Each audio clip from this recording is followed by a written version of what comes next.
쓰러질 때 살을 찢는 채찍소리 고난의 십자가를 누굴 위해 지셨나요? 주님의 무거운 것은 내가 어찌할리? 주님의 무거운 발길 내가 어찌할리요? 한마디 또 한마디 용서의 기도 드릴 때 저들 모두 조롱하며 십자가에 못 박았네. 골고다 언덕 위에 살을 씻는 망치 소리 쓰리고 아픈 고통 누굴 위해 참았나요? 주의 용서의 기도 내가 어찌할리? 주님의 용서의 눈물 내가 어찌할리요? 한 방울 또 한 방울 뜨거운 눈물 흘릴 때 저들 모두 큰 소리로 희롱하며 비웃었네. 옆구리 상에 찔려 흘러내린 저 붉은 피 죽음의 골고다를 누굴 위해 가셨나요? 주님의 뜨거운 눈물 내가 어찌할리요? 주님의 뜨거운 눈물 내가 어찌할리요?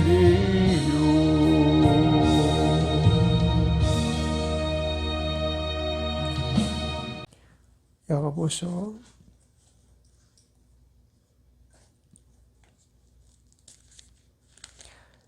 1장 9절로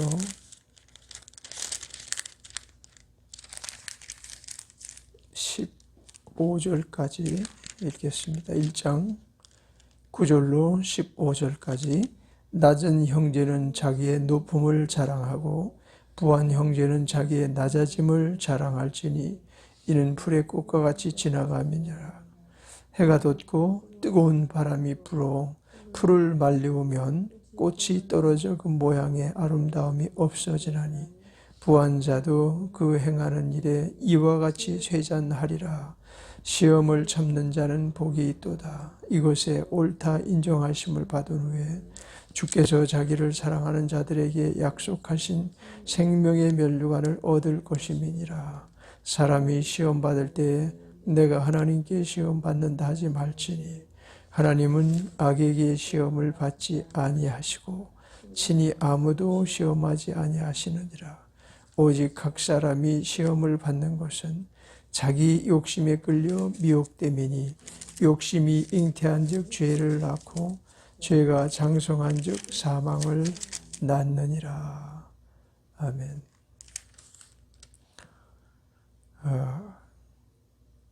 오늘 우리가 읽은 본문 말씀 안에서 그 세상 사는 것들이 꼭 도토리의 키재기와 같다. 그렇게 말씀하시는 것 같아요. 부한 자도 또 가난한 자도 다 도토리 키재기야. 사실 우리가 높은 빌딩에 올라가면 한 100층 정도 되는 빌딩에 올라가면 밑에 다니는 사람들 걷는 모습이 다 똑같아요. 고만고만하고 그 별것 아닌 것 가지고 사람들이 그저 지지고 볶고 산다 그러죠. 별것 아닌 것 가지고 걱정하고 근심하고 괴로움에 쌓이고 주께서 주시는 평강을 누리지 못하고 그런 일들이 많이 있거든요. 그러니까 오늘 본문에서 보면 낮은 형제는 자기의 높음을 자랑하라. 또 부한 형제는 자기의 낮아짐을 자랑할지니 이는 풀의 꽃과 같이 지나감이니라. 이렇게 말씀하시고 계셔요. 풀의 꽃까지 지나간다. 정말 매년 보면 봄에 개나리가 폈다가 노란 것이 그냥 온 들에 들녘에 개나리꽃이 폈다가 며칠 지나면 다 떨어져 없어지는 것 같이. 나팔꽃도 심었더라고요. 원미구청에. 나팔꽃 워낙 그 줄기가 쉽게 뻗쳐 올라가니까 옥상까지 철사줄을 매가지고 거기로 쭉 다 올라가게끔 하는 거죠. 심었는데 지금은 한 10cm 안팎, 한 2, 3cm 안팎 되는 여름이 되면 쫙 자라가지고 꽃까지 다 올라가요. 넝쿨이. 그리고 그 안에 무수히 꽃이 피는데 그 꽃 피는 것이 한 일주일도 안 돼요. 그 노력을 하고 해를 쓰고 올라가는데 한 일주일 정도 되면 꽃이 시들고 이파리가 시들시들 금방 그렇게 변화되는 것을 보면서 꼭 사람이 저와 같은 경주를 하고 있지 않는가. 어떤 사람들은 돈벌이를 하는데 정말 다른 사람이 부러워할 만큼 장사에 혹은 경기의 호황을 만나서 싱글벙글 거리면서 그냥 막 신바람이 나서 웃고 이러면서 그냥 손님들한테 네, 감사합니다 하면서 미래가면서 장사하는 사람이 있고 어떤 가게 들어가 보면 음식점 예를 들면 말이죠. 손님이 텅 비면 그냥 풀이 푹 죽어가지고 인사도 시원찮게 하고 뭐 한 가지 요청하면 굉장히 불편하게 아주 그냥 짜증나는 걸로 이렇게 갖다 줘. 우리 모두가 다 그런 삶을 사는 것 같아요. 좀 있을 때는 막 호기가 충천했다가 없어지면 풀이 푹 죽고. 근데 성경은 그렇게 하지 말자는 거죠. 그런 일에 너희가 연연하지 말자는 거죠. 그리고 우리에게는 숙명이 있다는 거예요. 우리에게는 정한 때가 있고 하나님께서 이 세상에서 사는 그 시간을 무한한 대로 주시질 않았고 이 세상에 사는 시간을 유한대로 주셨어요. 그 안에서 우리가 무엇을 위해서 싸워야겠느냐. 좀 200년 사는 사람이라면 좀 여유가 있을지 모르겠어요. 아니 한 100년만 사는 사람에도 여유가 있을지 모르겠어요. 그런데 요즘은 젊은이도 종종 사고로 혹은 자의로 타의로 혹은 질병으로 꽃과 같은 나이에 숨지는 모습을 유별나게 눈에 띄게 보여지는 것 같아요. 그런데 그런 인생을 살아가는 사람들이 참으로 편안한 세상에 살면 얼마나 좋겠어요. 근데 편한 세상도 되질 못하거든요. 하나님께서 왜 이러실까? 하나님께서 내게는 왜 이렇게 긴 세월 동안 고생을 하게 하실까? 이런 말들을 속으로 자꾸만 되뇌이면서 신앙 안에 깊이 들어가지 못할 만큼 신앙의 성숙에 이르는 길은 멀고 험한 길이에요.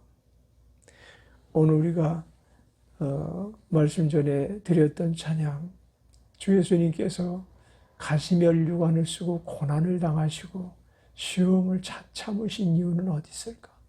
정말 짧은 생애를 사셨다고 하면 예수님처럼 짧은 생애를 사신 분이 어디 있을까? 예수님께서 우리가 고난을 당했다고 하는데 예수님께서 당하신 고난, 그 고난에 비교한다면 우리의 고난은 뭘 그리 길까?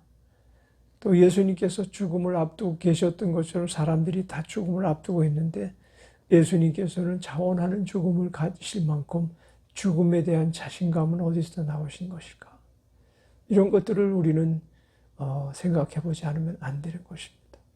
예수님께서는 하늘에 계시다가 오신 분이기 때문에 하늘에 대한 확신이 있고 우리가 이 땅에서 어떻게 살다 가면 하늘에 가서 영원한 생명 다시금 누릴 수 있는가를 아시는 분이었습니다.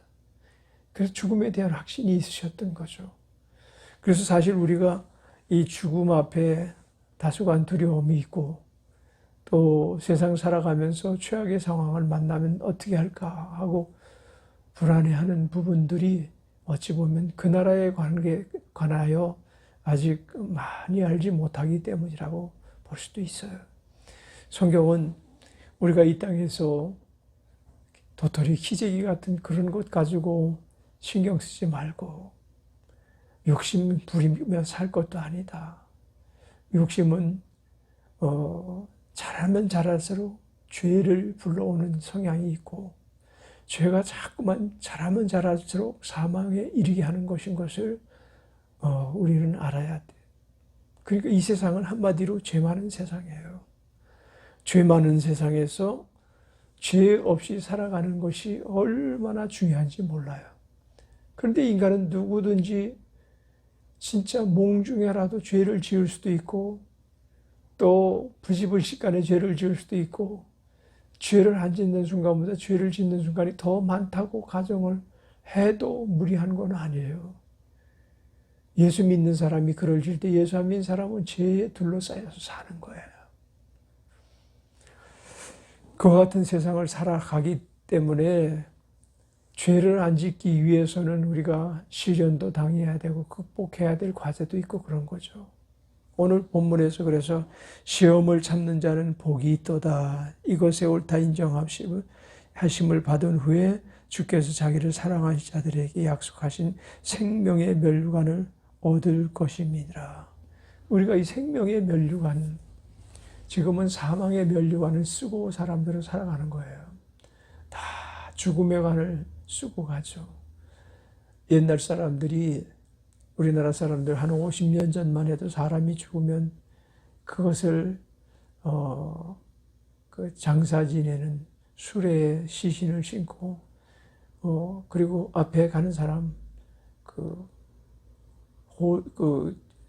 상주 뭐 이런 친인척들 전부 굴건을 쓰고 가는 거예요. 굴건은 뭐냐면 죽은 자가 쓰는 굴건인데 자기들도 함께 그것을 애도하면서 이 땅에 살면서 우리 다 같이 죽는 사람들입니다. 그러면서 그 사망가를 부르면서 구슬픈 사망가를 부르고 슬픔에 그와 같은 그 한 걸음 한 걸음 걸어가는 그 모습이 얼마나 힘들어 보이고 얼마나 세상 사는 것이 어려워 보이는가라는 것을 볼 수가 있는 것이죠.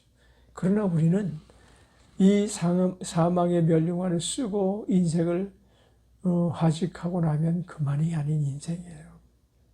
사람은 누구나 한 번 죽는 것은 정하신 것이요 또 한 번 죽음이 그 앞에 있다라는 것이 성경이 말씀하시고 계시고 그 두 번째 사망의 해를 입지 않는 것이 정말 복 있는 자의 삶이라는 거죠. 이 땅에서 어차피 우리는 죽음이 예약되어 있죠. 아까도 말한 것처럼 질병으로 죽는 사람도 있고 사고로 죽는 사람도 있고 또 늙어서 죽는 사람도 있고 태어나자마자 죽는 아이들도 있고 그렇죠. 짐승들이 죽는 것도 정하신 거예요. 짐승도 다 죽어요. 꽃들도 다 죽어요. 식물도 다 죽어요. 세상은 죽음의 행진곡 안에서 그 동물, 식물들 모든 것들이 다 춤을 추며 제각기 최선을 다해보지만 그래도 죽거든요. 그래도 사라지는 거예요. 그러면 어떤 이단자들은 사람이 죽으면 구천에 귀신이 떠돌아다닌다고 하는데 이런 거짓말은 정말 사람을 혹세 무민해서 한동안 수많은 기독교인들이 그 안에 들어가가지고 김기동 그런 교리에 그냥 침착되어서 그렇지 않아도 힘든데 잘못하면 귀신이 된다. 막 그러니까 두려워서 귀신이 되지 않으려고 몸부림을 치지만 그 안에 구원이 있는가 하면 구원이 없는 거예요. 그냥 귀신의 교훈을 따르는 사람들 안에 무슨 교훈이 있겠어요. 우리는 오직 주 예수님의 교훈에 따라서 주님의 말씀을 따라서 참으로 이 시련과 고난을 잘 이겨내고 참는 그와 같은 사람들이 되어서 정말 우리에게 생명의 면류관을 약속하신 주 예수님 말씀을 홀이라도 의심하지 말고 늘 생명의 면류관 받기 위해서 몸부림치는 사람이 되어야 될 줄 믿습니다. 13절에 사람이 시험을 받을 때 내가 하나님께 시험을 받는다 하지 말지니 그렇게 말씀하고 계셔요. 모든 이런 일들은 어디로부터 왔는가 하면 인간이 죄를 범함으로 원수마귀에게 시험당해서 그 원수마귀가 시험당한 자들에게 채찍질하는 거예요. 맞지 않아도 될 인간이 원수마귀의 그 자기의 생명을 예수님 주신 생명을 팔아먹었기 때문에 그 돈 때문에 팔아먹는 사람도 있고 자존심 때문에 팔아먹는 사람도 있고 혹은 학문이나 정치나 어떤 명예와 권세 때문에 팔아먹는 자들이 있어요. 이건 전부 마귀에게 채찍질 당하면서 살아요. 고통과 괴로움을 당하면서 살아요. 그러나 우리가 당하는 고난과 괴로움은 생명의 멸류관을 주기로 약속하신 그 약속을 확신하고 믿고 가느냐에 관한 고난이에요. 거기에서 능히 이겨나가야 될 그와 같은 숙명이 우리에겐 있어요. 왜냐하면 모든 사람이 죄를 범하였으며 하나님의 영광에 이르지 못하더니 그랬거든요.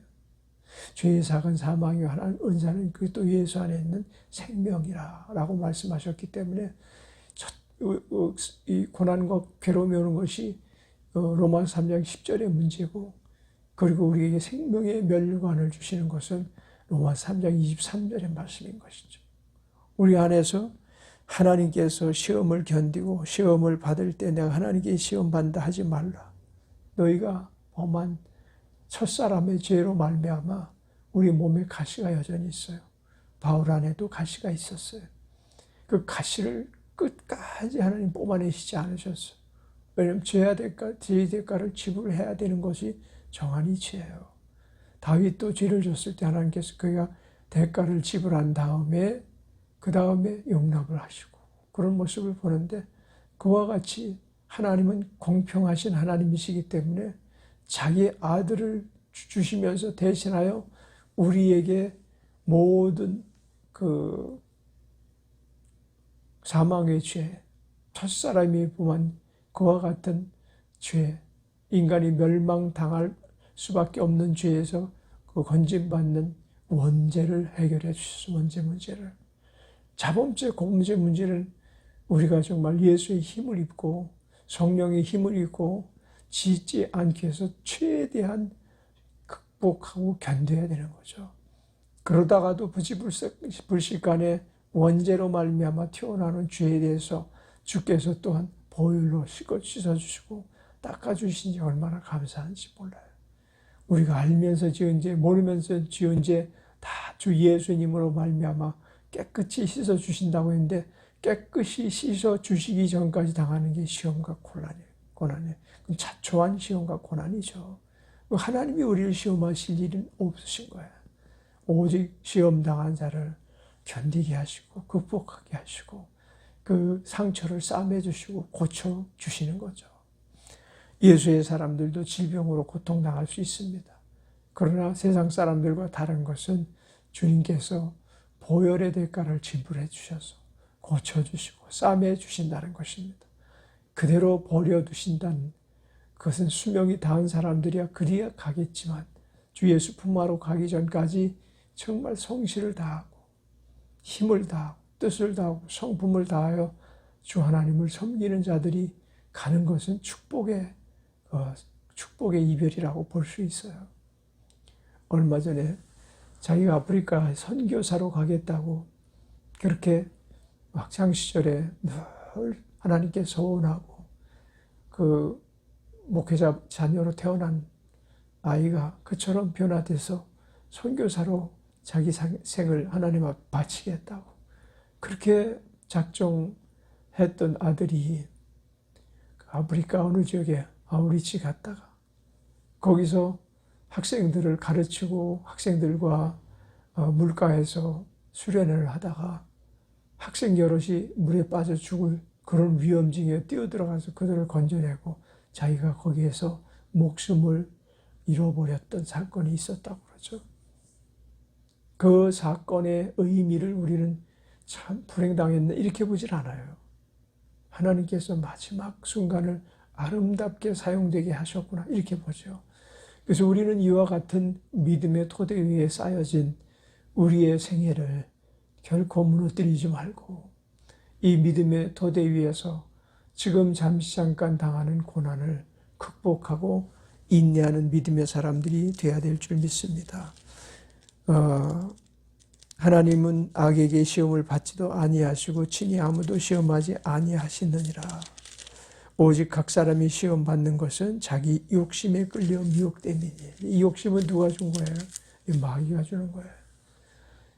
그리스도인들에게 과대하게 욕심을 주어서 세상에 빠지게 만들고 세상에 나가서 막 돈벌이 혹은 세상의 정치인 또 세상의 어떤 사역 같은 거에 너무 과대한 욕심을 부리면 세상을 향한 봉사라고 우리는 의미할 수 있겠지만 그것도 욕심은 곧 자기의 어떤 욕망에 잠길 수가 있는 부분이 있어요. 그래서 욕심과 욕망이 플러스가 되면 그렇다면 이거는 시험을 자초하는 거죠. 그래서 우리는 욕심의 많은 부분을 내려놔야 돼요. 시험에 자초하지 않기 위해서 또 고난당하지 않기 위해서 욕심의 문제를 잘 다스릴 수 있어야 될 것입니다. 욕심이 잉태한 즉 죄를 낳고 죄가 장성한 즉 사망에 이르느니라 그랬거든요. 여기서 말하는 사망은 둘째 사망이 극복된 사망인지에 대해서 알지 못하는 사망이에요. 우리가 주 예수님에 대한 애정과 주 예수님에 대한 보살핌을 벗어나서 욕심 부리며 살다가 사망을 당했다면 결코 주님께서 내가 너를 아노라 라고 말씀하지 않을 거예요. 모든 사람들이 주여 주여 라고 모든 사람들이 주님을 부르지만 모두 주님이 안다 하시지 아니하셨다고 하셨어요. 내가 귀신을 쫓아내지 아니하였습니까? 내가 많은 사람의 병을 고치지 아니하였습니까? 라고 항명을 하는데 항의를 하는데 그 항의에 대해서 아무런 반응이 없어요. 나는 너를 도무지 모른다. 그렇게 말씀하시고 이건 욕심에 사로잡혀 사역한 사람들이죠. 가끔 그런 생각을 해요. 현신의 권사님이 오셔가지고 국내에 세계적인 목회자들이 생명책에 이름이 없고 그의 집을 보지 못했다. 그런 이야기를 하실 때 아무리 그래도 그처럼 큰 일을 하셨는데 주 예수님께서 생명책에서조차 그 이름을 기록하지 아니하셨을까? 아니 이전에 목숨을 내놓고 교회 성장을 위해서 교회를 크게 부흥시키기 위해서 몸부림치던 그 시절에 아마 생명책에 이름이 올라가지 않았을까? 그렇다면 나중에 욕심이 과해지고 그리고 돈에 대한 욕심, 세상 욕망에 대한 욕심, 그런가 하면 이성 간의 욕심 이런 부분이 나오자 시험에서 결국은 인내하지 못하고 떨어진 것일까? 그런 생각이 들어요. 자녀들에게 막 회사를 넘겨주고 부인은 막 외국에 나가서 땅을 사재기 하고 이런 허물들이 드러났기 때문에 이런 부분 때문에 그렇지 않았을까? 이런 생각도 들지만 우리도 안전치 못하다. 우리는 그와 같이 세상에서 호강도 누리지 못하고 가난하게 살고 힘들게 살면서 이 둘째 사망도 이기지 못하고 우리가 주의 나라의 품에 안길 생명의 면류관을 받지 못하고 산다면 너무 억울한 것인 것입니다. 우리에게 있어서 소망은 오직 생명의 면류관. 믿음의 사람들이, 구속받은 사람들이 잘 살면 얼마나 살겠어요. 도토리 키지기 같은 거에. 그러나 그 욕심 범주에 들어가지만 않는다면 죄를 양산하지도 않을 것이고 사망을 입지도 않을 것입니다. 하나님께서 자녀들 고생하시는 것을 눈뜨고 보시겠어요? 때를 따라 꼴을 먹여주시는 선한 목자 되시는 주님께서 필요한 조치를 다 취해 주시죠. 이것을 믿지 아니함으로 많은 사람들이 주 예수 이름으로 말미암지 않은 삶을 사는 것입니다. 우리는 예수로 말미암아 항상 믿음의 법도를 따라 살아가는 믿음의 사람이 되시기를 주의 이름으로 축원합니다.